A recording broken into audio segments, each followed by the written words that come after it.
los tres programitas que tienen que hacer.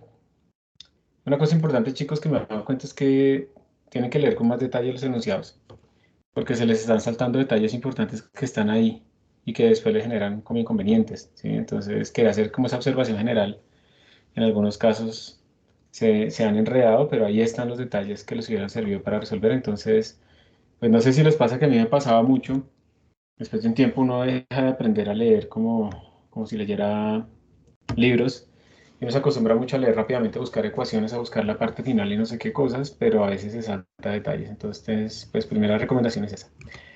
Bien, aquí yo tengo, digamos que este es el archivo donde tengo todos los classrooms y todos los workshops que voy haciendo cada semestre y los voy acumulando para tener cada vez más y más y más y más y más y así tenerles a ustedes cada vez más trabajo para que puedan practicar, porque ustedes se pueden sentir cansados y que les ha tocado pensar mucho, pero es que esa es la única manera de aprender a programar. Yo creo que ustedes se han dado cuenta también de algunos detalles que han podido resolver y que se han dado cuenta habiendo programado y digamos que los programas que me han enviado cuando tienen problemas se han fijado que cometen a veces errores tontos, no ponerle, digamos, en un loop, en un for, no cambiar bien la condición de finalización o la condición de continuidad, no entender bien dónde pongo una variable o cuándo la retorno. O sea, detalles que aparentemente con los programas que hacemos funcionan bien, pero cuando uno los tiene que escribir y cuando uno los tiene que modificar, pues entonces se empieza a enfrentar como a cosas que no había entendido del todo, que solo se ha enterado porque vino a la clase, pero uno tiene que sentarse a hacer las cosas para poderlas comprender. Entonces, vamos a empezar con este primer problema. Eh, Aquí, digamos, la idea era que llamaran así a los programas, ¿no? Programa 1.cpp, si desean, para que quede más fácil. Lo que ustedes ven es lo que yo voy a exportar ahorita acá. Espérense, les muestro.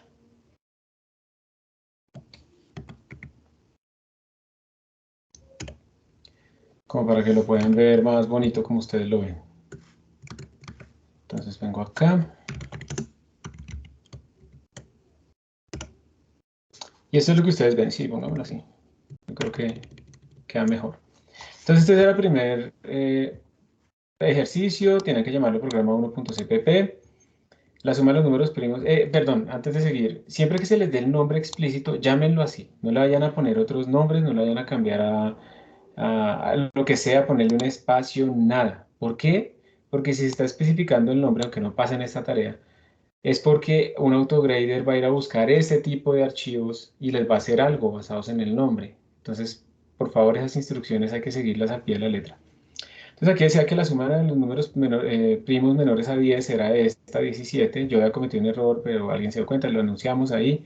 ¿Qué otra cosa es esa? Por favor, lean los anuncios en Teams. De ahora en adelante, cada persona que me pregunte algo que está en Teams, que se dijo, le va a poner Teams como respuesta, para que lo busque ahí. ¿Listo? Entonces aquí se corrigió porque la suma de los números menores iguales pues era 5, no era 2, como me estaba saliendo. Y estos casos de prueba se supone que ustedes los deben utilizar para verificar si les da bien. Y probablemente se enfrentaron con este problema, que este número no les daba bien. Entonces, ¿cuál era la solución para los que lo resolvieron? Y si lograron representar este número, Declarar las variables como long. como long. Muy bien, en la clase pasada vimos que los tipos de datos enteros tenían un rango como con el signo entre menos 2.000 millones a 2.000 millones, y los long eran muchísimo más grandes, eran de 64 bits. Yo no sé si ustedes sabían que eso también era lo que limitaba a los equipos anteriormente de 32 bits a solo 4 gigabytes de memoria RAM.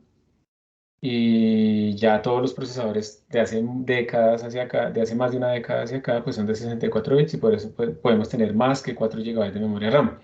Porque cuando ustedes tienen 4 gigabytes de memoria RAM son 4.000 millones de bytes.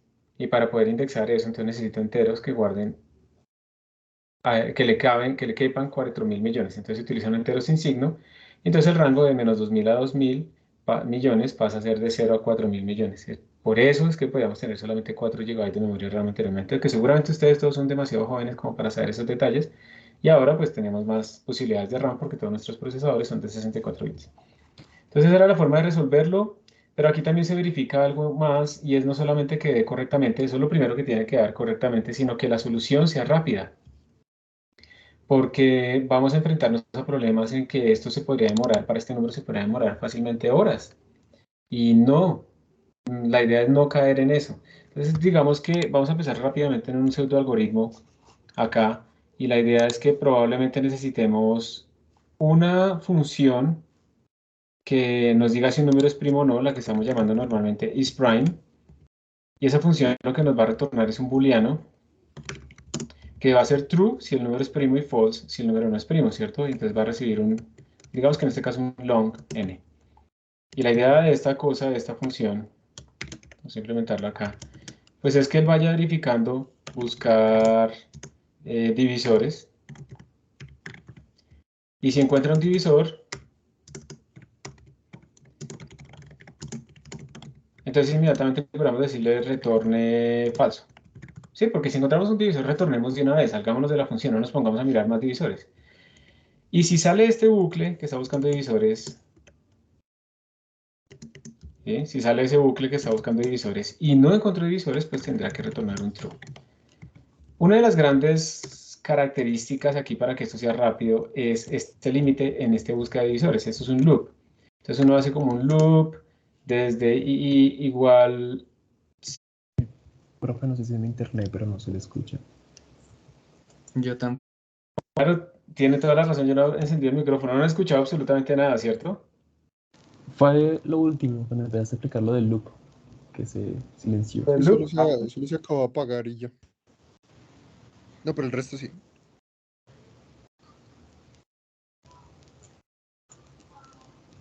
Creo que se volvió a apagar. Sí, profe, si ahí está hablando, no se escucha.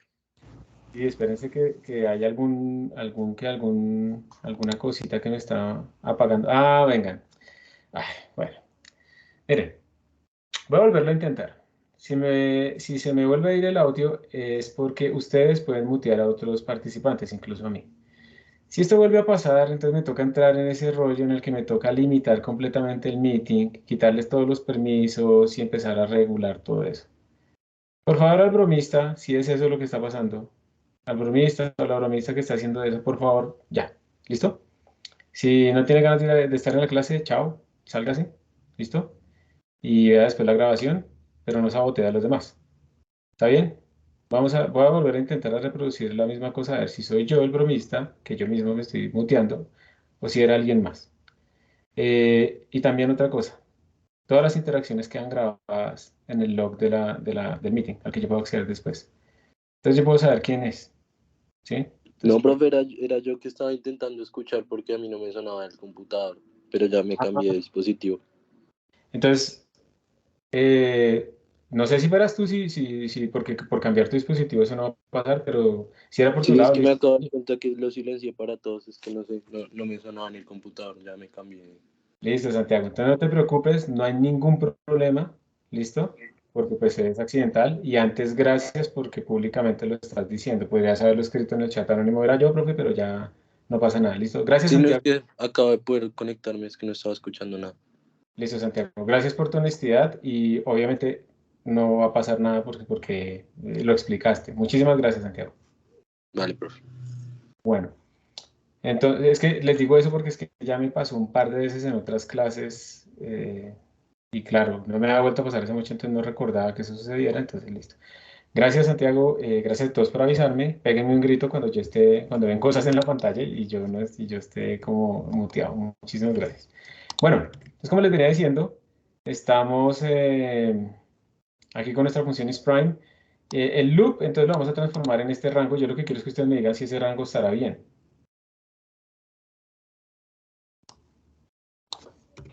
Ahí es mejor usar la raíz, ¿no?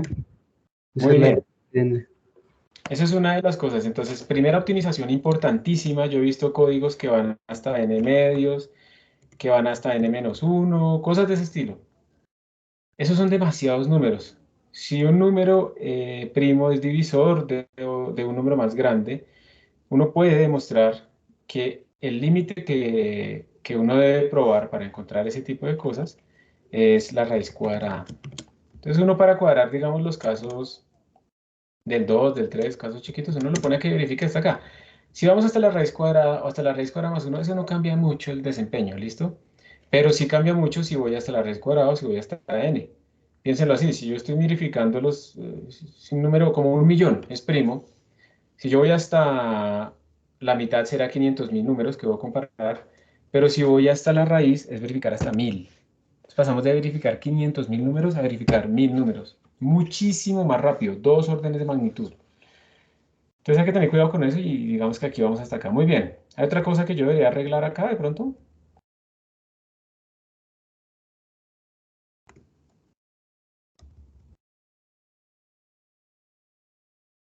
¿Les parece que uno sí debería buscar qué cero es divisor? Si uno podría empezar desde el 2. Desde el 2, muy bien. Desde el 1 no, porque siempre me va a dar que ese es divisor. Entonces, inmediatamente todo sería falso siempre. Entonces, desde el 2. Además, yo no puedo hacer n módulo 0. Entonces, esta es la función isPrime que es relativamente rápida. Uno podría ir haciendo más optimizaciones, pero esto es lo más fundamental. Esta es la forma, digamos, fundamentalmente rápida para hacerla.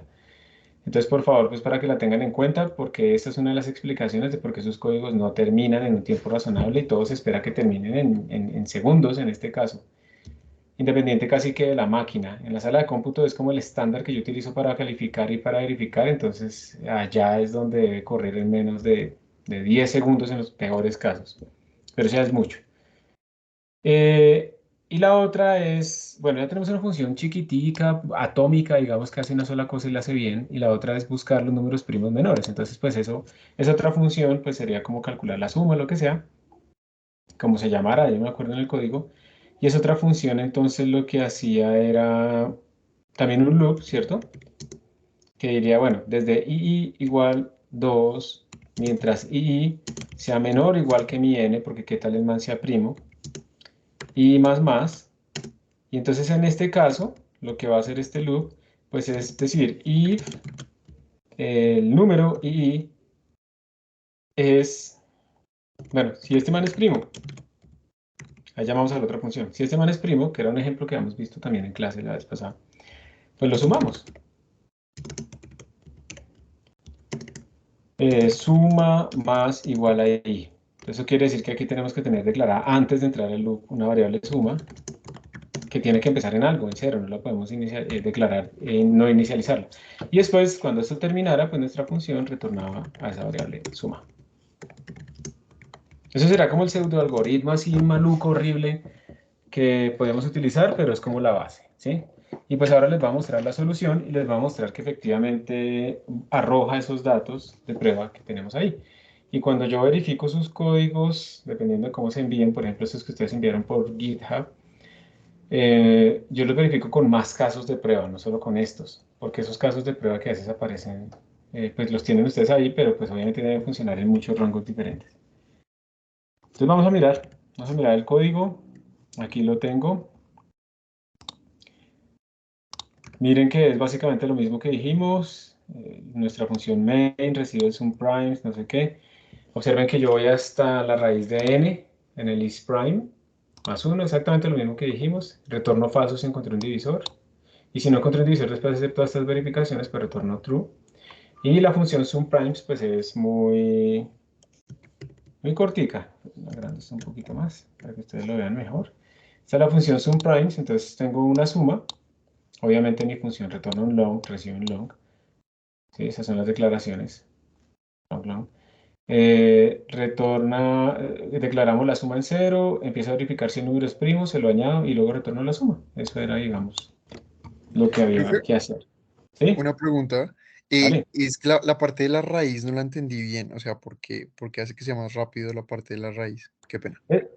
Digamos, el por qué es la raíz, lo puedes deducir tú, pero ¿por qué es más rápido? Entonces imagínate, vamos a hacerlo acá otra vez, lo voy a anotar aquí, mira. Entonces imagínate que yo llamo a la función isPrime con el número 1.000.000. ¿Listo? Esto Sí, es señor. 100. Listo. Entonces cuando yo hago la función isPrime, mi pregunta es, este límite de acá, ¿cuánto valdrá? Entonces tenemos dos opciones. Tenemos una opción de que ese límite valga, digamos, el número sobre 2, que es la que uno empieza, ¿cierto? El número sobre 2, porque uno dice, no, pues, si no es divisible por 2, voy a aumentar hasta la mitad, eso es lo máximo.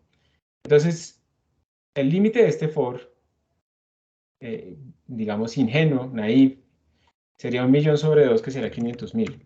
¿Estamos? Sí, señor. Pero con la otra forma, será con la raíz de esta vaina. ¿Y la raíz de 1.000.000 cuánto es? Es 1.000. ¿Eso qué quiere decir? Los divisores, los divisores con los que tú debes verificar si este número es primo o no, van a estar solamente hasta el rango de 1.000, ¿sí? Para encontrarle sus divisores. Si tú no le encuentras divisores hasta el rango de 1.000, es que el man es primo. Eso quiere decir que si tú sigues 2.000, 3.000, 4.000, bueno, todos los números intermedios hasta 500.000, todo eso es trabajo desperdiciado. Entonces, por esa razón, porque este límite va a ser más corto, por esa razón es que es más rápido, ¿listo? Ok, sí, señor. Entiendo. El número total de iteraciones es muchísimo menor, ese es el punto. Sí, señor. Ya, entiendo. Gracias por tu Chéveres. pregunta. Vale. Listo, entonces ahora miren, ahora voy a probar, digamos, el caso 1, 2, 3, 4, se lo voy a poner acá. Ah, no, vamos a compilarlo. G++, a mí me toca ponerle aquí este -11 porque estoy en un computador que tiene otro compilador, entonces ustedes no lo deben hacer, pero yo sí. Programa.cpp. Entonces ya lo compilé, lo voy a ejecutar y le voy a poner 1, 2, 3, 4 como argumento y ahí me sale el caso de prueba, ¿cierto? La suma de los primos menores o iguales a este número es 114.047. Si le pongo el 3, me sale que es 5 y ahora pongámosle este, el 749.320.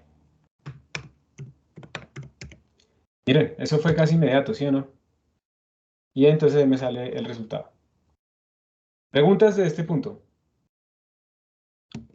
Voy a mirar si hay acá de pronto. Revisar chat de llamada, por favor. Listo. Chat de llamada. Considero que se está dando demasiado trabajo, tarea sobre tarea. También tenemos carga académica por otro lado. Si quisiéramos discutir el tema de esta clase. La tarea habrá que entregarla por GitHub solo por el Moodle. No, me confundí cuando dije GitHub, es solo por el Moodle. Sí, obviamente van a apoyar porque, bueno, vamos a mirar. Dejémoslo al final porque corta completamente la reglamentación. Entonces, vamos a pasar al segundo punto ya que no tiene Profe, preguntas. yo tengo una duda. Dale. Ahí donde usted puso la raíz, uno podría haber puesto solo SQRT DN y ya, o es necesario el int, el std. Puedes poner solamente SQRT, pero ¿cuáles son las consecuencias? El SQRT, cuando tú no lo utilizas, es el STD de la librería matemática, es como una raíz cuadrada que viene por defecto ahí digamos que te la da el compilador, pero no tiene toda la precisión que puede suceder que tú necesites en unos casos especiales. Entonces, es preferible que tú utilices las del estándar de C++, que es esta raíz cuadrada de número, ¿sí? Que viene de la librería matemática. Entonces, por eso utilizamos STD. Este int, ¿por qué lo coloco? Porque yo al final estoy comparando un entero, que es este indicador. Entonces, quiero que no me convierta esto en un double y que me esté de pronto generando unos warnings o unos problemas cuando comparo números de un tipo de datos con números de otro tipo de datos. ¿Ok? Y ya, Ah, ok, profe, gracias. listos. ¿Y alguna otra pregunta sobre este punto? Profe, qué pena. Yo no entiendo cómo funciona la segunda parte del código, o sea, como el long sum primes. Ahí como, o sea, cómo tomamos la variable para que nos sume. O sea, no entiendo. ¿O qué hace? ¿Cómo así? O sea, ¿cómo funciona? ¿Sí?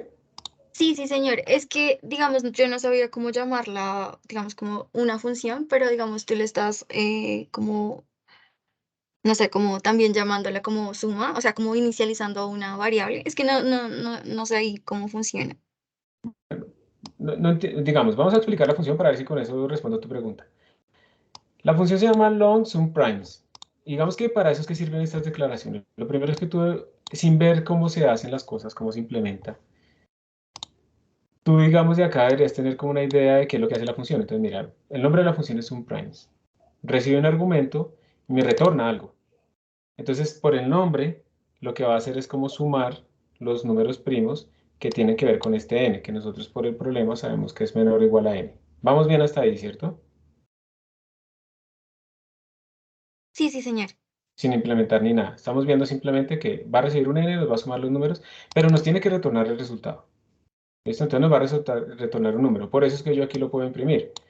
Porque cout espera un número para imprimir, no una función como tal, sino un número, un resultado. Entonces aquí llamamos a la función sumPrimes con el número que yo leí. ¿Listo? Y ese número, pues es el que va a salir impreso. Ahora miramos la función sumPrimes, cómo lo hace. ¿Cuál es la idea de la función sumPrimes? De nuevo, la idea de la función sumPrimes, vamos a quitar este que era un error que yo tenía ahí guardado.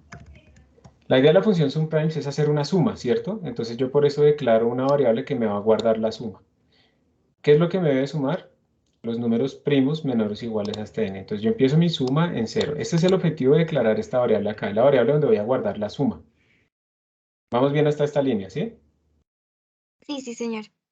Listo. Luego, entonces empiezo a barrer todos los números menores o iguales a mi n. Entonces mira que empiezo desde 2, el 1 no lo voy a verificar si es primo o no. Empiezo desde 2 hasta menor o igual que n, de a 1 en 1. ¿Y qué voy a hacer por cada uno de esos números que están entre 2 y mi número n? Voy a preguntar, ¿ese número es primo? Y en caso de que ese número sea primo, yo lo acumulo, porque recuerda, yo estoy sumando los números primos. Entonces, empieza el i en 2. Él entra acá. Bueno, el primero verifica. 2 es menor o igual. Pensemos con el número 10 como n. Llamamos a esta función con el argumento 10. ¿2 es menor que 10? Sí. Entonces venimos acá y le preguntamos, ¿2 es primo? Entonces él sale y se viene a esta función. Y él nos dice, sí, es primo. Entonces esto salió como true. Y entonces él dice, listo, lo voy a sumar. Cambia el i a 3. ¿3 es menor o igual que 10? Sí. 3 es primo, nos va a retornar que true. Entonces también lo sumamos. Si ves que estamos haciendo suma más igual. Recuerda que esto es lo mismo que tener suma igual a suma más i. O sea, estamos acumulando la suma. Entonces ya vamos sumando el 2 y vamos sumando el 3. Ahora i se cambió a 4. ¿4 es menor o igual que 10? Sí. 4 es primo, esto nos va a retornar falso. Entonces no lo suma. Cambia el i a 5. Pregunta, 5 es, bueno, 5 es menor o igual que 10, sí, 5 es primo, va a retornar nuestra función que es sí, que es true. Entonces viene y lo suma. Y así los va acumulando hasta que llega pues al 10. 10 no es primo, no sé qué, y entonces termina la iteración del for, ¿cierto? Porque cuando ya el 10 se vuelve 11, él viene acá y dice, ¿11 es menor o igual que 10? No. Y se sale del for a esta línea. Entonces, ¿con qué valor quedó suma en este momento? Con la suma de todos los primos. Y entonces la retornamos su valor.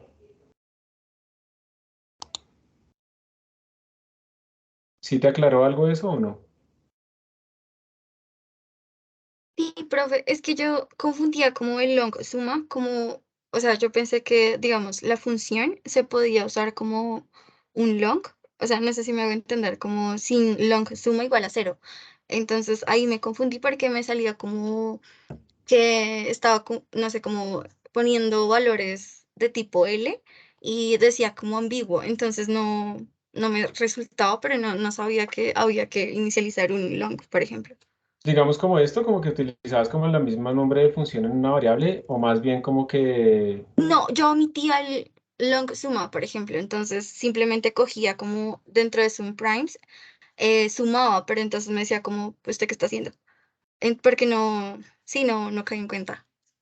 ¿tienes un ejemplo de ese código así maluco para mirarlo? Sí, ya voy, Eso, ya dale, comparto. comparte tu pantalla, por favor. Profe, qué pena. Mientras tanto, creo que alguien puso una pregunta en el chat mientras se inicia. Creo que está muteado. Sí, otra vez. Entonces, bueno, pero yo no estaba compartiendo pantalla. Entonces, bueno. Les estaba diciendo que de la declaración de la función bullish prime, nosotros podemos deducir que esta función va a verificar si este número que le mandamos como argumento es un primo o no. Nos va a retornar true si es primo, false si no, de la forma en que está escrita el nombre de la función. ¿Un número cuándo es primo? Un número es primo si es divisible solamente por uno y por el mismo. Entonces lo que vamos a hacer en la función isPrime es verificar si este número tiene más divisores que uno y que sí mismo.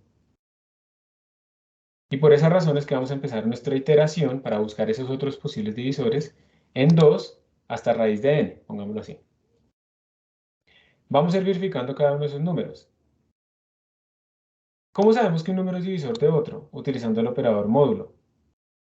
Si nosotros tenemos que n módulo este número que estamos verificando da igual a 0, pues sabemos que es un divisor. ¿Por qué sabemos que es un divisor?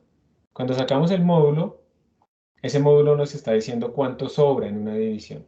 Si sobra 0 es porque encontramos un divisor. Entonces este loop va a ir barriendo desde 2 hasta raíz de n, y por cada uno de esos números va a buscar si el residuo es 0. Si el residuo es 0 es porque encontramos un divisor, entonces inmediatamente retorna falso. Cuando ustedes ponen un return false, ese man se sale inmediatamente de este bucle, no lo deja terminar, y se sale de la función y retorna false, inmediatamente. Porque no tiene sentido que sigamos verificando más divisores. Ya encontramos uno, que es diferente a 1 y que es diferente al número. Entonces este número ya no es primo. Si él verifica y verifica y verifica y verifica y nunca encontró un divisor, nunca encontró otro número cuyo residuo le diera 0, termina el loop, se sale y retorna por defecto true. ¿Sí quedó más claro? Luis Miguel, listo. Y la otra pregunta era de Adriana, que dice que diferencia entre decir bool is prime igual true y luego hacer el for y hacer bool is prime long en el último es una función y cómo funciona. A ver si entiendo. No, o sea, Adriana, tú lo puedes hacer distinto y también está bien. Eso es una de las formas en las que yo lo hago, por lo menos, pero no es que sea, digamos, la única manera en que se puede hacer, ¿listo? Si tú no retornas bool, sino que retornas un long, pues tú debes manejar el significado de lo que eso implique en tu programa. Si tú retornas un long, entonces tú podrías decir, es que cuando retorna 0, es que no es primo, cuando retorna 1, sí es primo, por ejemplo. Depende de cómo tú lo hayas hecho. ¿Puedes copiar cómo lo pones tú? Porque no entiendo bien la pregunta. Ah, ya, ya, ya, ya, ya. Yo creo que es aquí en el if. Tu pregunta es esta. ¿Qué pasa si no le pongo así, sino que le pongo, por ejemplo, true igual a esto? ¿Sí? Ah, listo, listo. Sí, tienes razón. Digamos, si yo lo escribo de esta manera, queda claro que yo estoy comparando que isPrime sea true. ¿Está bien? Eso es lo que estoy haciendo. Si yo lo quito, el if siempre lo que va a verificar es qué valor lógico tiene esto que está aquí adentro. Como mi función retorna true o false, entonces él va a recibir de esa llamada un true o un false. Entonces eso tiene una condición lógica. Pero tú también lo puedes poner de esta manera y no hay ningún problema. Y eso también es una condición lógica.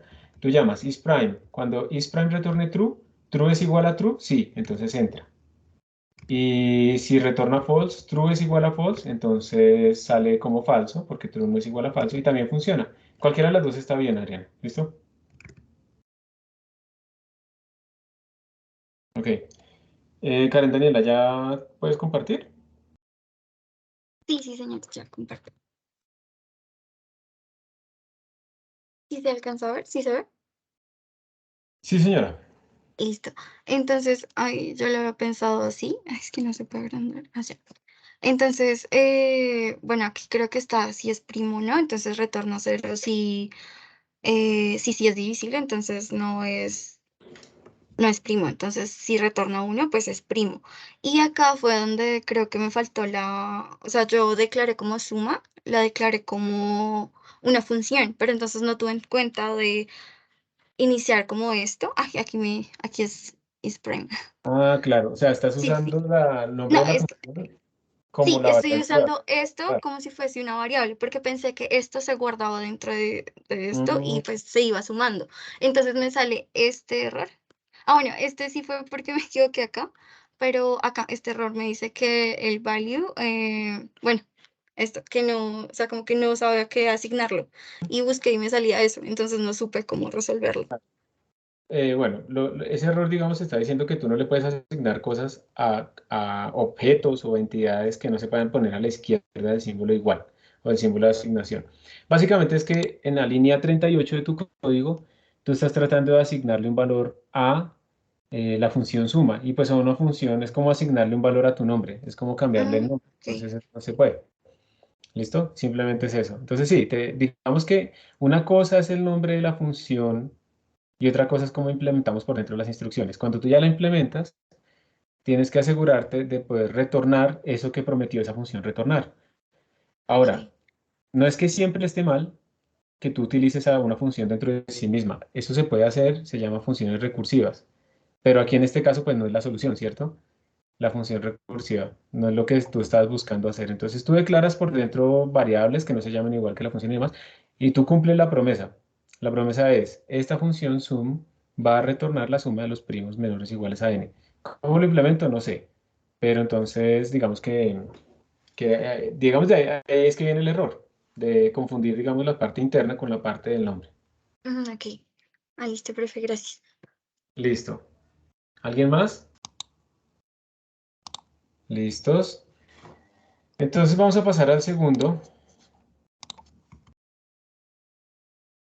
Estos son los factores primos. Todo eso son prácticas típicas de la programación al inicio de for's, ifs, como ustedes pueden ver, y funciones básicas.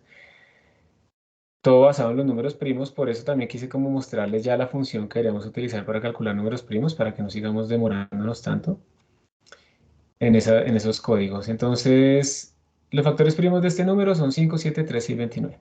El factor primo más grande eso está mal, ¿no? Es 29. Escribe un programa que calcule el factor primo más grande para un número que se lee en la línea de comando. Si el número es primo, debe retornar ese mismo número. Prueba incluso con valores como tal. Valores grandes, hay que utilizar long, ¿cierto? Entonces utilice long en lugar de int. Y utilice atol para convertir el número en lugar de atoy. Se van los casos de prueba, entonces digamos que el número primo más grande, este está mal, ¿no debería ser 7?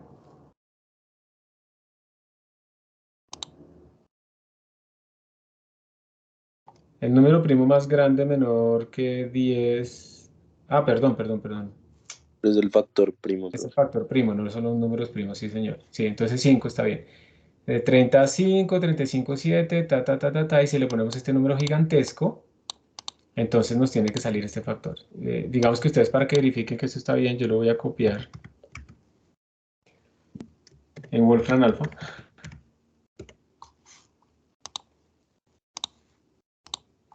Le podemos poner prime factors. Y de hecho se van a dar cuenta que esto no es porque me salga a mí, es que esto es un valor típico que se utiliza en este programa de Project Euler para verificar. Entonces, miren, ahí están los factores primos, 3 dos veces, 31, 619 y este número grande. Pero para calcular esos factores primos, entonces pues tenemos que ir viendo si un número es divisor y además es primo.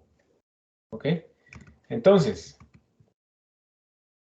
¿cómo se hace eso? ¿Cuál será el pseudoalgoritmo? Vamos a utilizar otra vez la función isPrime. Obviamente tenemos que calcular que si un divisor de un número además es primo, porque por ejemplo yo tengo el número 32, el número 32 es divisible por 16, pero 16 no es primo.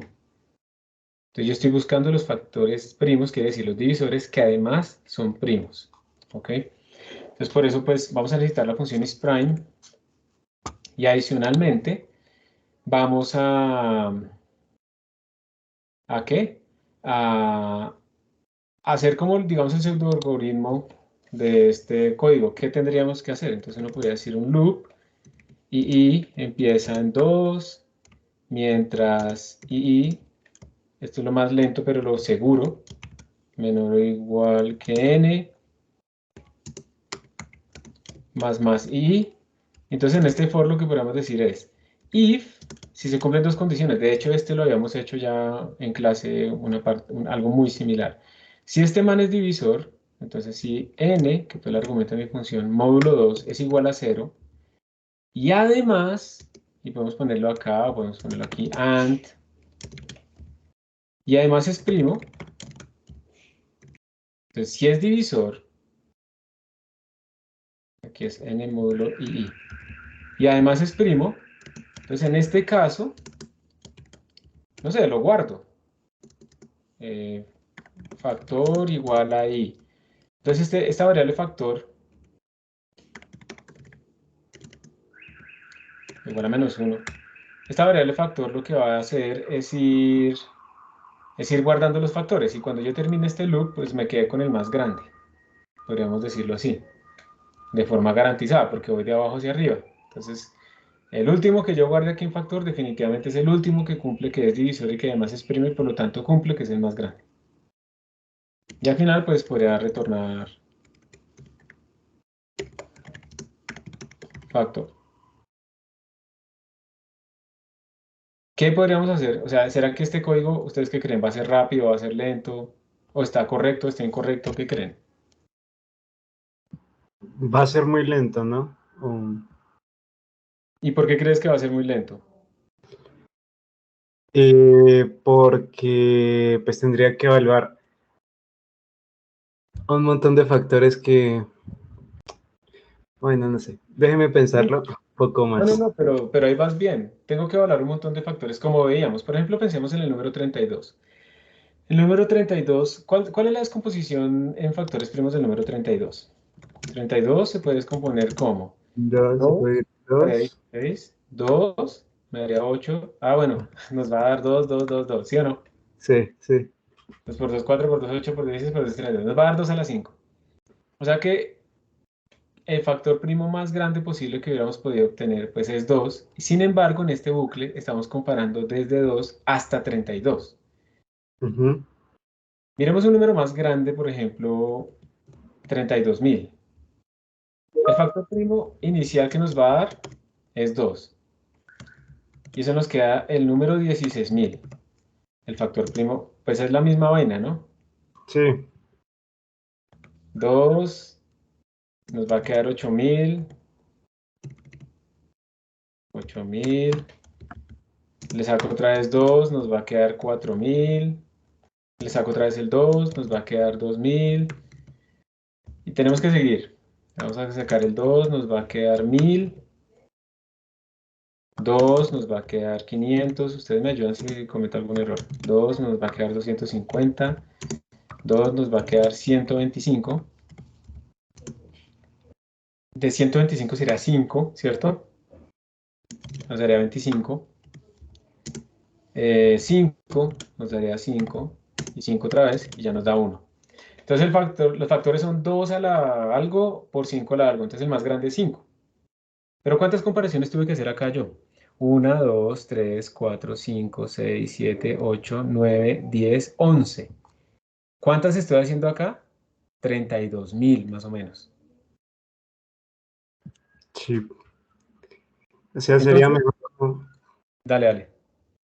sería mejor comenzar, o no sé si valga la pena hacer esto, pero podría uno hacer como una lista con números primos, e ir como que el menor al mayor hasta que pues, Yo me descubrí por ahí, no sé si fuiste tú, pero si se te ocurrió, a alguien más se le ocurrió, lo vi el otro día ahí en un código, en otro, no, creo que fue en otro curso, no me acuerdo, que hizo una lista de factores primos y empezó a verificarlos, entonces por eso me acordé y es una buena forma. Lo que pasa es que eso está limitado al número de factores primos que aparezcan ahí, pero claro, si uno pone una lista con 1.000 números primos, pues uno está trabajando con números gigantescos. Pero por ejemplo, para resolver este punto con este número tan grande que tengo acá, tendría que tener una lista gigantesca. Y pues bueno, primero no hemos visto cómo hacer arreglos en C++, listas. ajá, Y lo segundo es que, pues, uno no va a saber si le van a poner números tan grandes, entonces tendría que gastar tanto almacenamiento calculando primero todas estas listas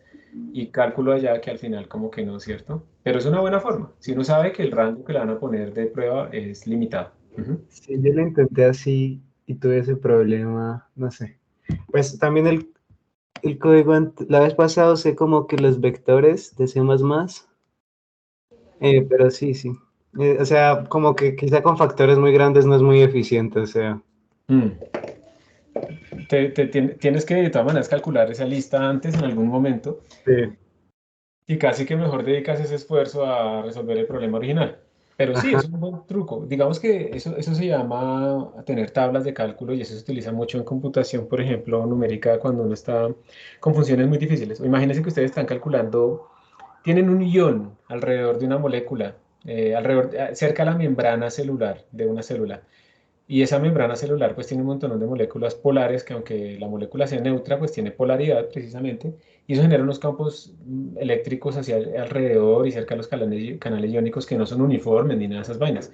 Calcular eso en cada paso de tiempo para modelar, por ejemplo, el movimiento del ion es demasiado costoso. Entonces lo que se hace es estudiar cómo es ese campo y tabularlo, crear unas tablas y luego simplemente, de acuerdo a la posición del ion, uno tiene esas tablas ya calculadas, le dice la fuerza es esta, o el campo eléctrico es este, o, sí, o el potencial es este. Eso se utiliza mucho, ¿listo? Solo que acá, como el rango es abierto, es más difícil. ¿Está bien? Sí, sí, ok. Pero es una buena táctica para que veas que no es una mala idea. Entonces, bueno, de nuevo este código pues funciona, pero va a ser supremamente lento. Entonces uno lo que puede hacer es empezar a pensar qué otras maneras podría optimizarlo, pero lo primero y más importante siempre les digo es que les funcione, ¿sí? Que les funcione, así sea lento. Es más importante un código correcto que un código, y así sea lento que un código rápido que está mal. No se acostumbren desde el principio a pensar en optimizaciones. Primero en el principio es acostumbrarse a hacer el código bien y luego sí empezamos como a mejorar. Una cosa que uno podría hacer es que este límite de pronto uno lo podría ir cambiando. ¿Sí? Que no vaya hasta n. Uno lo que le podría decir es, por ejemplo, poner como limit igual a n, empezamos en n. Aquí le podemos decir mientras esté más o menor o igual que limit. Y lo que podemos hacer cuando encontramos un factor es esto mismo que estamos haciendo aquí en esta tabla. Decirle, bueno, entonces ahora el límite, el que yo quiero verificar es límite igual a lo que yo tenía sobre este i. Entonces reduje el límite que quiero comenzar a verificar y debería volver a empezar mi loop. Entonces debería volver a poner ahí en 2. Para cada límite vuelvo a empezar. Entonces observen que con eso estoy como volviendo a aplicar el mismo loop otra vez, pero ahora con un límite más pequeño. Él va a volver, digamos, en este caso, a encontrar el 2 inmediatamente. Entonces vuelve a entrar acá, lo divide en 2, quedan 8000 el límite. Vuelve a empezar el loop, lo divide hasta que llegamos acá hasta 125. Ahí empieza en 2, no es divisor, 3, 4, 5, si es divisor y es primo, entonces lo divide, saca el 25, vuelve a empezar el loop, 2, 3, 4, 5, ta, ta, ta. Entonces miren que reduje un montón de trabajo. Y con eso, rápidamente, voy a obtener ese factor primo más grande. ¿Y cuál fue el truco? Jugar con el límite, pero tratar de ver este tipo de problemas, tratar de ver que como que yo no debería verificar, sino que cada vez que muestro un divisor, pues se me va reduciendo el espacio de búsqueda. Eso es como la clave.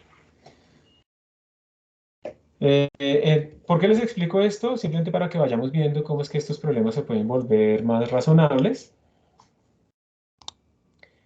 No es que si lo hicieron de la otra manera está mal, pero pues hay que pensar en el performance al final. Puede ser que si se demora 20 segundos está bien, pero si se demora 30 horas, pues está re mal. Les voy a copiar esto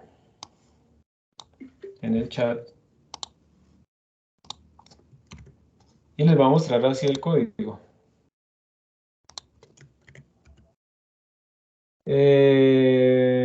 Julián decía a divid igual 0 y a módulo 1 igual 0. A módulo 1, pero a módulo 1 siempre te va a dar 0, ¿no, Julián? Cualquier número con el módulo 1 siempre nos va a dar 0. Entonces digamos que esa condición de la derecha siempre es true, entonces no te sirve. Digamos que sí. Creo que eso se puede optimizar si se ponen en medios. Yo creo que también. Decidí no jugar más allá, pero yo creo que también. Entonces voy a exportar esto. Pero igual, o sea, el n medios lo está haciendo en la primera iteración, ¿no? O sea, cuando cambia por primera vez el límite, pues esa primera división, si es que 2 es factor primo, pues sí cambia, ¿no? No sé Sí, si me voy a entender. pues digamos que pueden haber algunas operaciones que me puedo ahorrar, pero digamos que ya son como operaciones muy singulares. Y aquí mira que con la cosa de cambiar el límite, nosotros pasamos de probar, digamos, no sé, 32.000 bueno, 16.000 a probar 10 cosas. Entonces, esa reducción de orden de magnitud ya es tan gigantesca que después tratar de esas 10 quitarle una o dos, pues ya no se va a notar mucho. ¿Me hago entender? Pero sí, puedes tener razón. O sea, esto, como les digo, se puede mejorar aún más. Pero es para que ustedes vean cómo haciendo lo mismo, uno con unos pequeños análisis que no son tampoco complicados, pero que pues, se están entrenando, va comprendiendo cómo programar mejor. Yo aquí realmente lo que utilicé fue un while.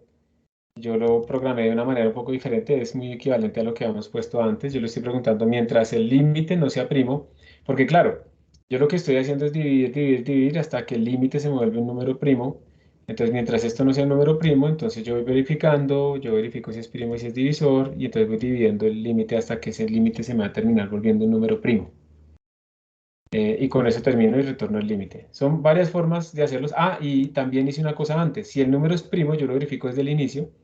Si el número es primo, yo inmediatamente lo retorno. Porque ¿para qué si el número es primo me pongo a verificar todo esto, ¿cierto? Entonces también hice como ese if al inicio para que se cumpla esa condición. Si el número es primo, inmediatamente retorno. Si no es primo, entonces empieza a hacer todo este rollo. Y miren, aquí está, lo voy a exportar para que ustedes lo vean. Lo voy a compilar. Programa 2.cpp. Lo voy a ejecutar con este numerito.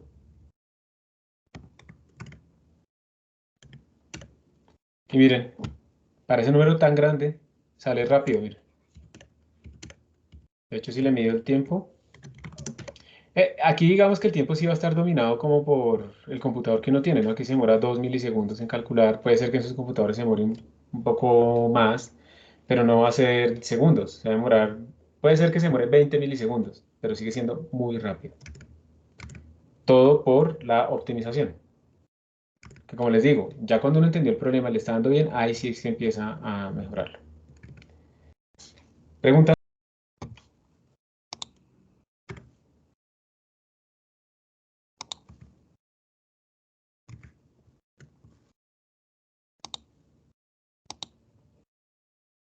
Una pregunta, yo sé que ya lo explicó, pero ¿por qué usar using namespace ST es mala práctica? Es que todos los códigos que he visto en internet lo usan.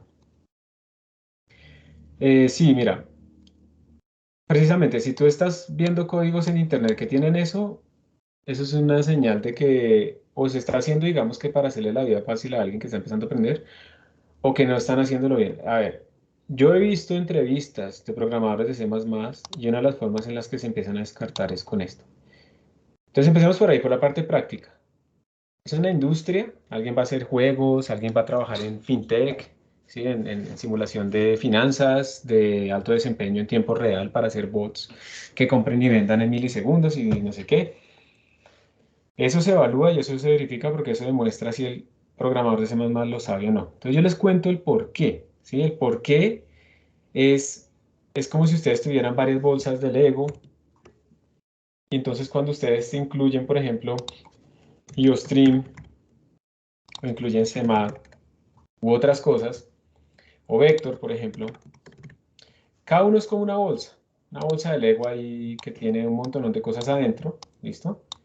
Y cuando ustedes le dicen using namespace a su código, ustedes están regando esas bolsas ahí, como si regaran todas las bolsas de Lego disponibles. ¿Qué va a pasar? Si yo antes en mi mesa, en mi programa, tenía ya unas fichitas de algo que estaba armando, y yo le hago el using namespace std, puse todo eso aquí expuesto y se revolvió. ¿Qué quiere decir revolverse en programación? Quiere decir, por ejemplo, que yo estaba haciendo un juego en tiempo real que quería que tuviera correr a 60 FPS en una máquina, no sé qué, no sé qué, no sé qué. Y entonces resulta que yo tenía una función SQRT que está calculado con la optimización de Diablo o de Doom, que es famosa, que está en internet.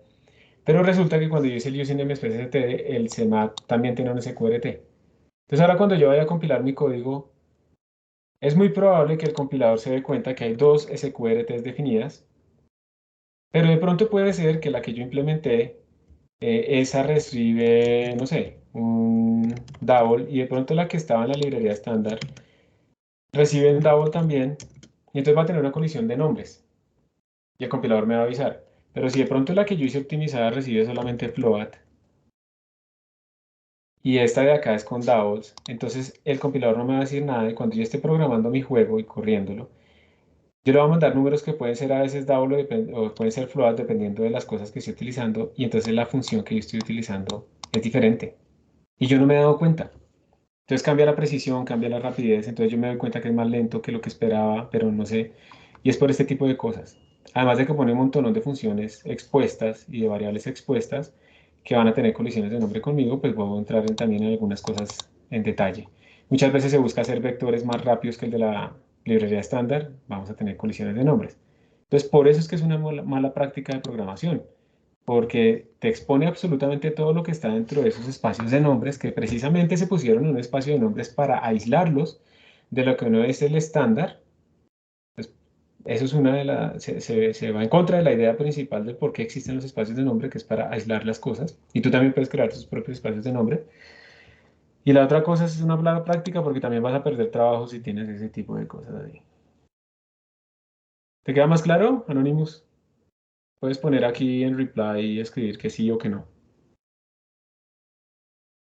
Profe, yo también tengo otra pregunta sobre eso. Claro, como el agua del río Bogotá. Pues no sé si es un chiste o si es de verdad que no entendió. Dale, Eh, pregunta. Listo, esto, profe, pero entonces, ¿cuál es el beneficio de ponerlo así? O sea, de regar la bolsa. De no regar la bolsa, ¿sí? El No, beneficio. de regarla. O sea, pues si lo usan tanto, es porque No, lo usan. exacto. Ese es el punto, es pura pereza, es por no escribir esto. Eso no es que tenga más beneficios, ¿sí? Es pura pereza que para no escribir std dos puntos, dos puntos y out. Es solo eso, es ahorrarse el std dos puntos, dos puntos. Entonces, cuando uno aprende a programar mejor, porque es que aprender a programar es sencillo en el fondo, echar código al final la gente echa código, pero programar bien, programar ordenado, programar claro, programar eficiente, eso es otro cuento. ¿Listo? Entonces, cuando la gente empieza a ver eso, dice, bueno, listo, yo no quiero escribir std out, entonces uno lo que hace es restringirse. Using namespace, perdón, using std out. Y con esto en adelante ya puedes utilizar cout. Pero no utilizaste using namespace std, o sea, no abriste toda la bolsa, sacaste solo la ficha que necesitabas. ¿Está bien? Gracias, profe. Con gusto. Entonces, si ustedes alguna vez se enfrentan como a Python, NumPy, a Python en general, cuando ustedes van a tener, digamos, si siguen trabajando en algo de computación que casi les va a tocar, porque es que ahorita eso uno puede decir, es que yo soy solo experimental y yo soy solo teórico, y eso les va a tocar. eh, Ustedes van a aprender Python también.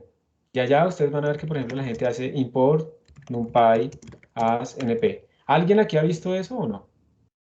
De pronto que han tenido experiencia con... Sí, sí.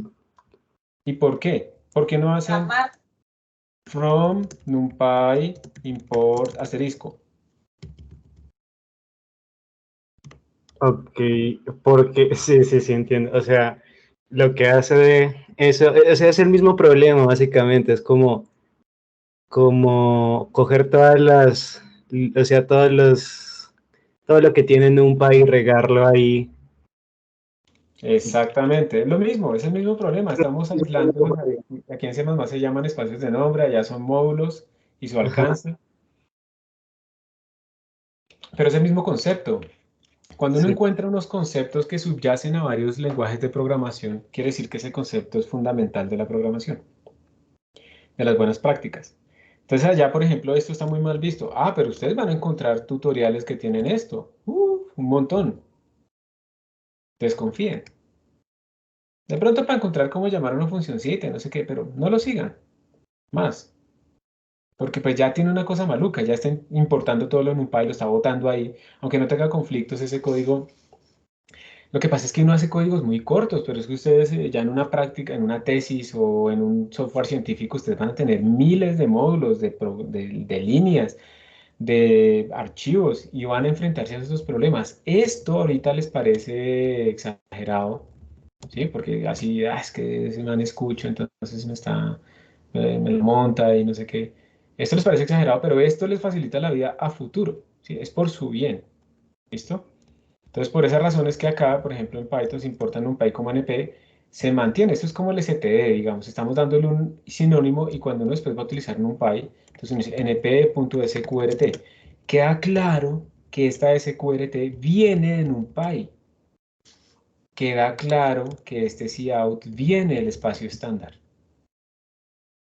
Programación, ser explícito es mejor que ser implícito. Profe, me surgió una duda sobre las funciones atoy y atol. Ajá. O sea, ¿esas funciones solo reciben cadenas de char o reciben otro tipo de datos como entrada? Esas funciones solamente reciben cadenas de char. Si te refieres como, por ejemplo, a mandarle qué otra cosa. No sé, o sea, uno podría, por ejemplo, ¿con qué función uno podría convertir un double en un int, por ejemplo? Ah, No eso sé. es otra. Pues, digamos que si tú quisieras hacer un casting, que eso es muy peligroso el casting que propusiste, tú podrías decir lo siguiente, tú podrías decir esto, un double en un int, ¿cierto? Entonces tú podrías decir Ah, int m igual, y eso se llama hacer un casting. Tú podrías ponerle así, double, perdón, int, y el valor de la variable double que tenías. Entonces, voy a suponer que ok, esto es declarado double a igual a 9.87. ¿Está bien? sí, Tú lo puedes hacer así. ¿Listo? Y aquí va a funcionar. Entonces, ¿qué valor va a tener m? M va a tener el valor 9. Porque él ok. no lo aproxima, él lo trunca, le quita los decimales. Si tú lo que quieres es aproximar, tienes que usar unas funciones de la librería matemática. Hay una que se llama lrint, que te aproxima al entero por la izquierda o por la derecha, left, right, int. Entonces, si tú le mandas 9.2, te aproxima 9, pero si le mandas 9.8, te aproxima 10. ¿Está bien? Ok, gracias, profe. Con gusto, pero de todas maneras aprovecho esta pregunta para hacerles una advertencia. Si ustedes, esto es una de las causas por las que se han caído cohetes y se han muerto soldados y han pasado cosas. Transformar variables, digamos, que tienen un rango mucho más grande a variables que tienen un rango más pequeño. ¿Se acuerdan que el rango de los double va como hasta 10 a la 308? Más o menos. Sí, Aunque eso esté re mal representado por allá, eso existe. ¿Y se acuerdan cuál es el rango de los enteros? ¿Alguien se acuerda? como 10 a la 23, algo así, ¿no? No, ese es flotante. El rango de los enteros es de menos 2.000 millones a 2.000 millones. ¿Listo? Ah, ok. Los enteros, los enteros. Sí, sí, sí. Entonces, ¿qué pasa si yo le pongo aquí e a la 9 o e a la 10? ¿Este número dado se puede convertir en un entero?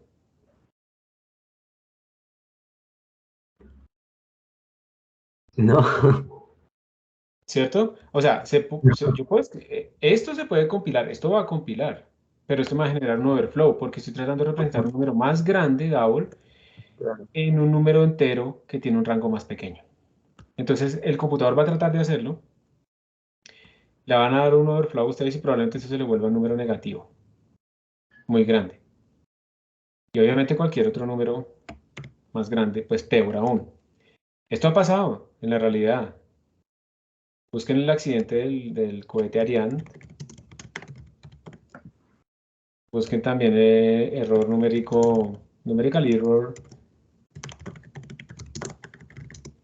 en los misiles Patriot, en una guerra que ustedes no habían nacido, la guerra del Golfo en los 90. Nosotros vamos a hablar un poquito de esos errores numéricos hacia el final del curso, ¿listo? Ok, Entonces tengan mucho cuidado con esas castings, se llama. Pero hay formas de hacerlo. Hay static cast, de C++, dynamic cast, y hay un montón de cosas. Pero ese es el casting, digamos, básico, y ese es el concepto y el problema y la advertencia que viene con eso. Bueno, espero que haya quedado claro. Listo, ya Anonymous dijo que sí. Esto y todas esas preguntas precisamente son las que necesito que ustedes las hagan, parezcanles o no complejas, porque es de donde aprendemos.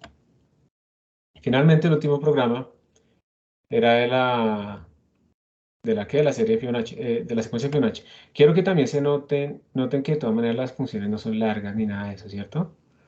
Y estoy tratando de hacer énfasis en lo de los pseudocódigos, en tratar de pensar primero nuestros programas en frases, las frases con acciones, ¿sí? y luego tratar de sí traducirlas a código. Así entiende uno más o puede planear mejor sus códigos. Pero miren que estos no son programas complejos, ¿sí? Las funciones son bien corticas. Uno tiene derecho a hacer una función tan larga como la edad de uno. Entonces, yo tengo el derecho a hacer unas funciones más largas que ustedes, pero entonces siempre tengan en cuenta eso. Si tiene una función demasiado larga, probablemente esa función está haciendo más de lo que debería hacer y deberíamos partirla en otras funciones que se concentren en una sola cosa y en hacerlo bien.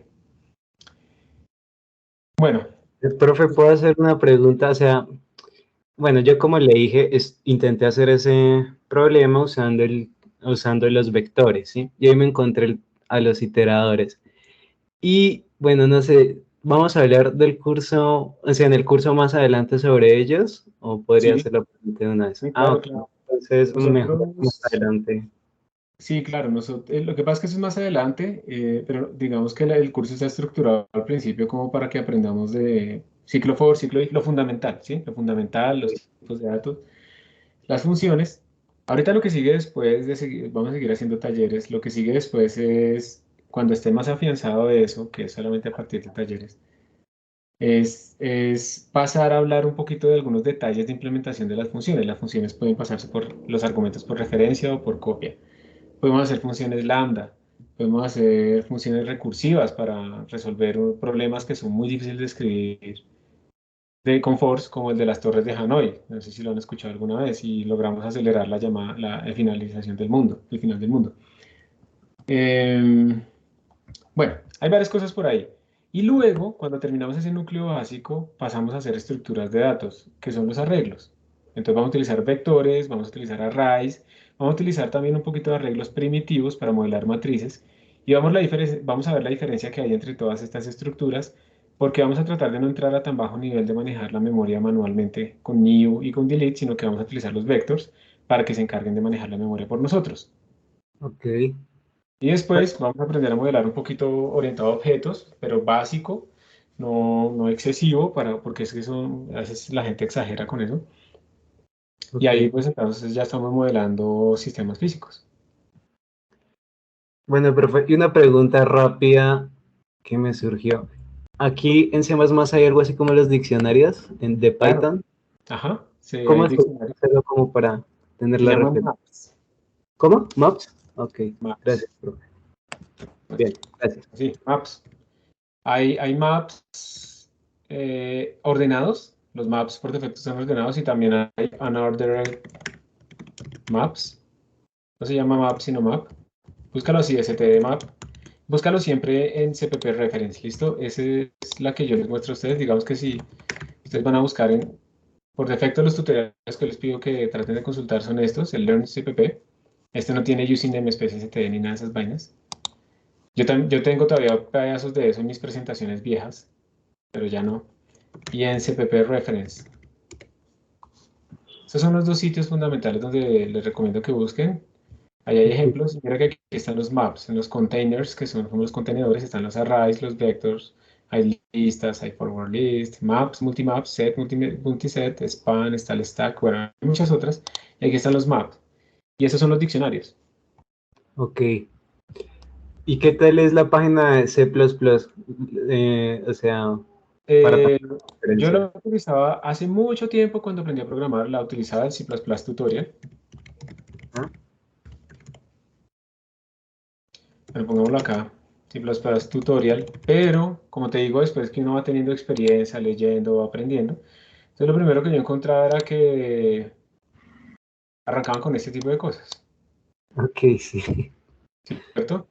Entonces a Ajá. mí ya me daba mala espina. Y otras cosas que aquí que no me gustan, hay varias cosas que no me gustan en este código. Aquí es chévere porque ustedes de todas maneras pueden editarlo y correrlo, ¿sí?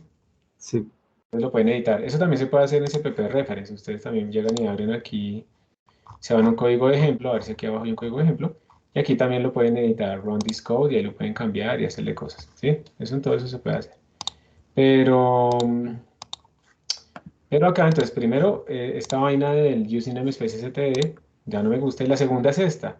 Están pidiendo un recurso y no lo están inicializando. Eso aquí no tiene consecuencias, porque me dice, ay, pero aquí lo está sobreescribiendo. Sí, Ajá. pero cuando veamos, por ejemplo, estructuras de datos más complejas, tenemos que siempre que pedimos memoria para esas cosas, inicializarla en un valor específico o por defecto que tenga razón que sea razonable, y más cuando uno juega con memoria. Uno tiene que verificar si tiene el puntero apropiado o no. Entonces ahí tiene como un par de malas costumbres, ¿sí? Entonces yo empecé a alejarme de C++ tutorial, pero si ustedes lo usan, simplemente no aprendan la mala maña. Esta y el no darle valores por defecto a sus variables cuando inicia. ¿Está bien? Vale, profe, gracias. Listo, porque a mí me parece que, con gusto, Profe, me tengo una parece que caiga. pregunta. Sí, ya te atiendo. A mí me parece que hay cosas útiles, sí, hay explicaciones chéveres y lo demás. O sea, me parece que es bueno, pero no se aprenden las malas mañas y ya. Dale, ¿qué pregunta tienes? Cuando no le ponemos una, ¿cómo se llama? Una variable le ponemos un valor, ¿no quedaría automáticamente como 1? No, eso no está garantizado. Vale. Y casi siempre el valor que piensa la gente por defecto es 0, y eso no está garantizado. Yo he hecho este ejercicio con varios, digamos que tenemos varias plataformas. Yo estoy corriendo en Mac o en Replit y otra persona no sé qué. Y en los de Replit, por ejemplo, les da valores diferentes. Cuando tú declaras una variable, digamos, int a, punto y coma, y luego imprimes qué valor tiene, por defecto esas variables no tienen nada garantizado de valor inicial. Eso no está garantizado. Puede ser que de 1000 casos, 999 te dé 0, y en el último caso, que es para el de la tesis o cuando lo estás mostrando al profesor, te da diferente 0. ¿Está bien? Vale, profe, gracias. Con gusto. Entonces, mira, te voy a mostrar, ¿cómo se llama esto? El Python Tutor CPP. Este es un debugger que nos permite ver la ejecución visualmente. Un debugger es una herramienta que nos permite parar paso a paso en la ejecución de nuestro código. Entonces te lo voy a poner acá, es que yo no sé si aquí salga int a, así.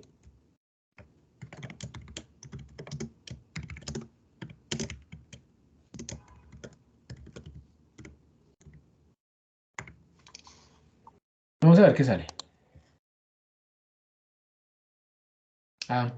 Ayúdenme a arreglar este código, por favor. Lo de la librería. La librería, ¿cierto? ¿Dónde está cout declarado?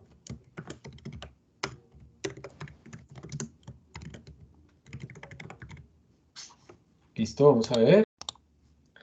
Entonces aquí, por ejemplo, él empezó la ejecución y paró en esta línea. Pero miren que él me está diciendo que A no está inicializado, que no tiene un valor por defecto. Porque eso es lo que dice el estándar. Si yo le doy next, entonces ahora me salió un error. Porque digamos, este Python tutor está compilado de tal manera, vamos a aprender después a ver cómo lo compilamos así, que él trata de no hacer cosas si una operación depende de una variable que no esté inicializada. Entonces él dice conditional jump or move, que es como tratar de leer esto, depende de una variable no inicializada. Si fuera por defecto en 1, entonces no habría pegado el grito, ¿cierto? Pero no, eso no está garantizado, entonces lo inicializamos de varias maneras. Lo podemos poner así,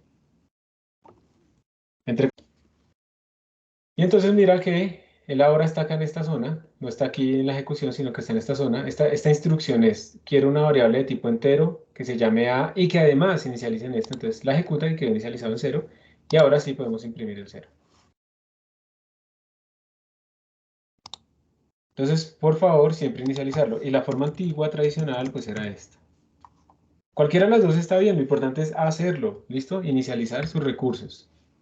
Eso yo no estoy seguro de lo que voy a decir, pero creo que eso tiene que ver con algo que se llama Resource Acquisition is Initialization, la técnica RAI en C++, que es una de las cosas que más mantiene como el orden y los recursos que uno pide. Cuando ustedes van a pedir en el futuro una base de datos de experimentos, no sé qué, cuando declaran el objeto base de datos que se va a conectar con esa base de datos, tiene que estar en un estado por defecto razonable, no puede quedar ahí como en un estado nulo que después uno llega y lo llama para que se conecte en algo y le va a botar un error porque no podía estar en estado nulo. Aquí hay otras preguntitas, yo no entiendo lo de atol. El atol es lo mismo que el atoy, entonces std atol.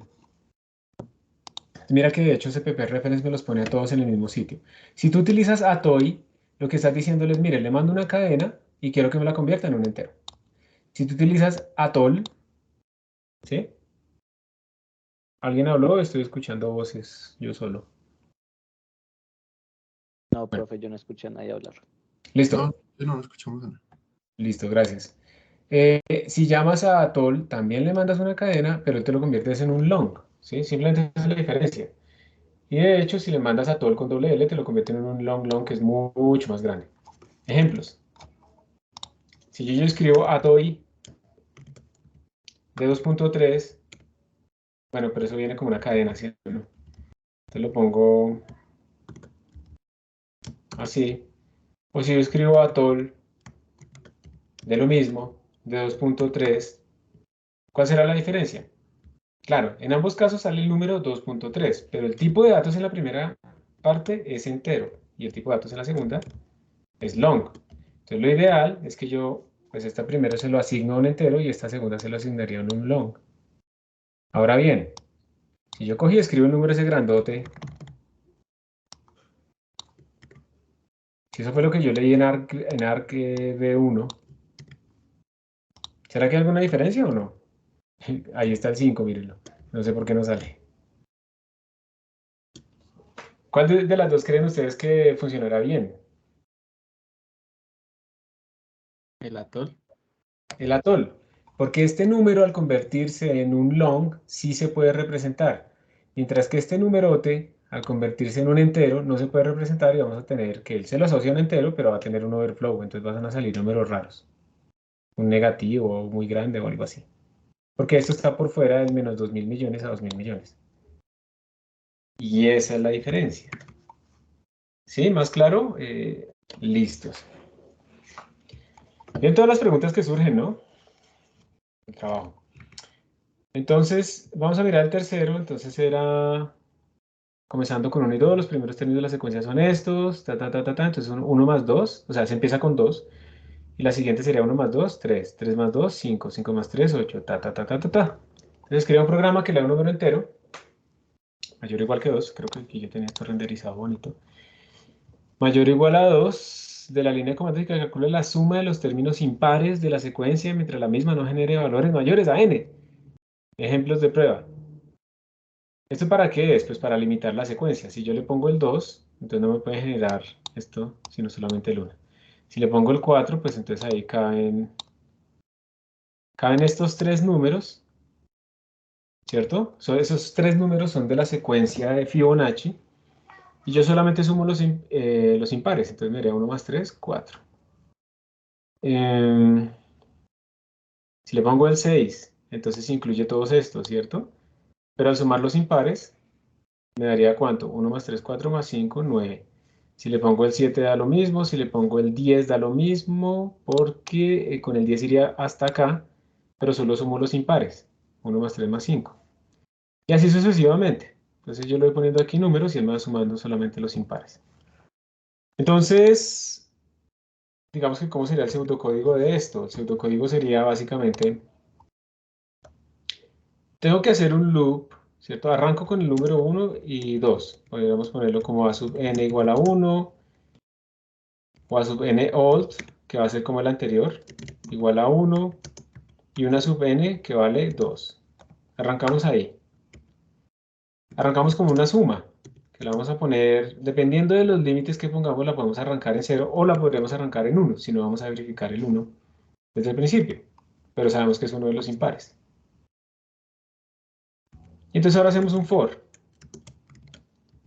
Y ese for lo que va a hacer es empezar en un término. Vamos a empezar a generar ¿los qué? Los términos de Fibonacci. ¿Cómo se generan los términos de Fibonacci? ¿Cómo podría yo hacer? No le he puesto todavía límites, ahorita los vamos a pensar. ¿Cómo podría yo hacer para generar el siguiente término de Fibonacci? Entonces lo que yo puedo hacer es guardar en una variable auxiliar el valor de ANOLD. Luego guardo en bueno, el valor de AN, más bien, para que se vea clara esto. Luego genero el siguiente término sería coger a ANOLD y sumarlo con AN. Entonces observen lo que yo estoy haciendo acá. Lo guardé, lo sobreescribí, y entonces en la primera iteración de esta vaina, AN valdría 3. ¿Qué me falta? Ya sobreescribí a AN, y me faltaría a ANOLD guardarle el valor de TMP. Entonces con eso yo, lo que estoy haciendo, voy a escribirlo por acá, es que empiezo con 1 y con 2, 1 y 2. En el siguiente paso, TMP vale 1, AN No, mentira, este TMP vale 2, ¿no? AN se convierte, bueno, aquí todo. Esto es AN old.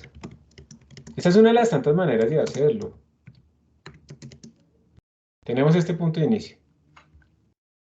En el primer paso estamos diciendo TMP vale 2. AN es igual a la suma de lo que yo tengo en este momento, entonces vale 3. Y AN old guarda el valor de TMP, que es 2. En el siguiente paso, observen que ahora nuestros valores quedaron 2 y 3. Pasamos de tener 1 y 2 a tener 2 y 3. Siguiente iteración. Estas son iteraciones. TMP vale 3.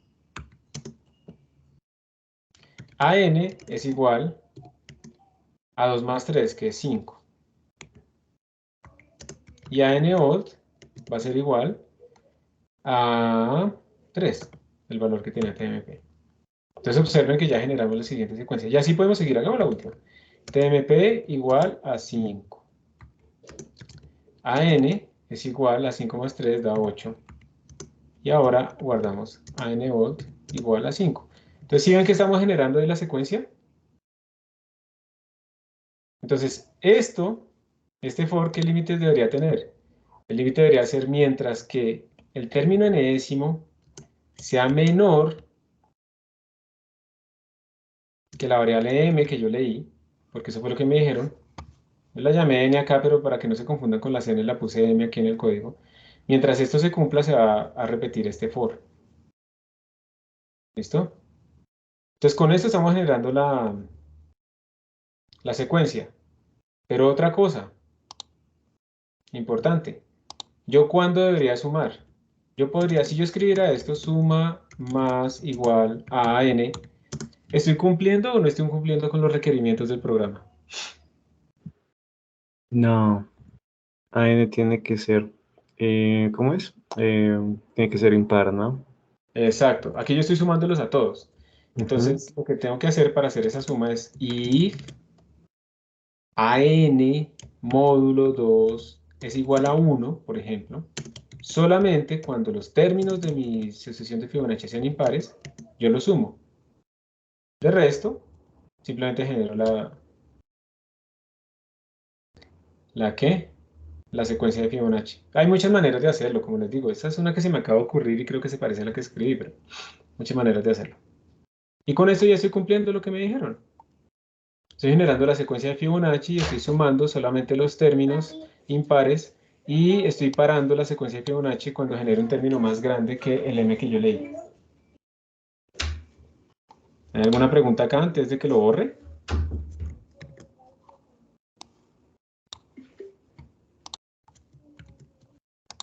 No se les voy a copiar ahí.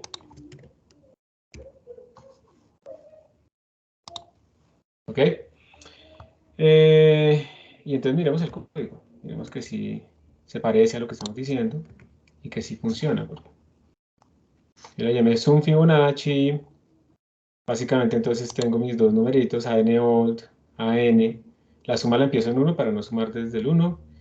Le estoy preguntando, mientras los términos que estoy generando sean menores o iguales a n, yo lo incluí a este. Si esto es diferente de 0, o sea, si es impar, súmelo. Y si no, pues genéreme la nueva secuencia y vuelvo a empezar. Lo voy a exportar y lo voy a compilar para que vean que esta vaina así compila. Pues obviamente a mí me toca hacer los programas antes de enviárselos. Y eso va para dos cosas que ahorita lo voy a repetir. Una cosa es para verificar los casos de prueba y otra cosa es para ver el tiempo que me demoré programándolo. Y con eso estimar el tiempo que les toma a ustedes.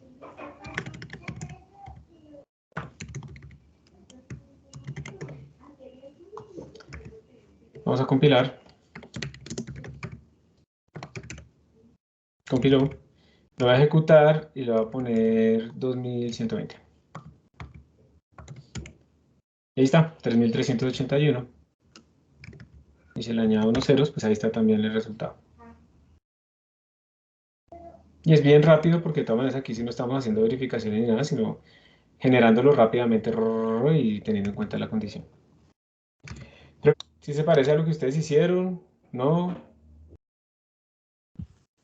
Yo lo hice con, o sea, la secuencia la generé como con, la secuencia de Fibonacci, la generé con recursividad y el resto sí fue como el ciclo para verificar que se cumplieran las condiciones.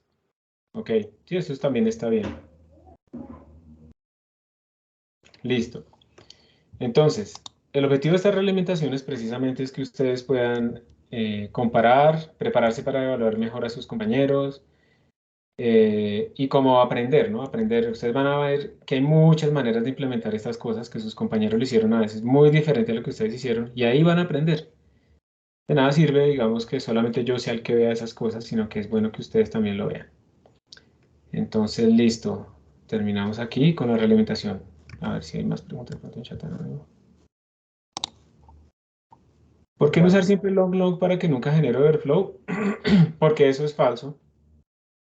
En algún momento te va a generar overflow. Así tengas long, eso tiene un rango finito. Tiene una página donde le preguntan anónimamente. Tienes el micrófono abierto, no te entiendo si me estás preguntando algo. ¿Por qué no usar siempre long? Entonces, como te decía, long tiene un rango finito, entonces estás ocultando el problema, lo estás postergando, pero no lo estás resolviendo, porque el problema de la representación finita siempre existe, y como que cualquier tipo de números. Y otra cosa es que no está garantizado que long exista en todas las máquinas, porque eso depende de la capacidad de los procesadores, digamos, de si soportan o no eso. Entonces, en el estándar lo que se dice es que el long tiene al menos lo mismo que el long y cosas de ese estilo, pero depende de la implementación. Entonces, estás generando código que no es portable, que puede ser que en un computador te dé una cosa y en el otro sí te da overflow, y a pesar de que son long, y entonces es muy confuso. ¿Listo? Y además puede ser que yo no sé si eso suceda, pero puede suceder algunas veces cuando uno quiere multiprecisión, que se haga a nivel de software y no de hardware, y por lo tanto es mucho más lento que utilizar los enteros y demás. Hay algunas banderitas que le podemos poner al compilador para que nos avise más bien cuando ocurran ese tipo de errores. Y entonces ahí nosotros vamos a mirar, porque también si lo pensamos nosotros físicamente, que tengamos un overflow, probablemente está hablando de que nuestro modelo numérico, matemático, computacional está errado, ¿cierto? Que estamos comparando cosas que de pronto no deberían ser comparables, que estamos utilizando las unidades no apropiadas, no las naturales y cosas así. Entonces estos overflows también son útiles en ese aspecto. ¿Listo, usuario 941411? Bueno, espero que se haya respondido la pregunta. Con mucho gusto. Listo, entonces como ya terminamos la realimentación, paramos la grabación.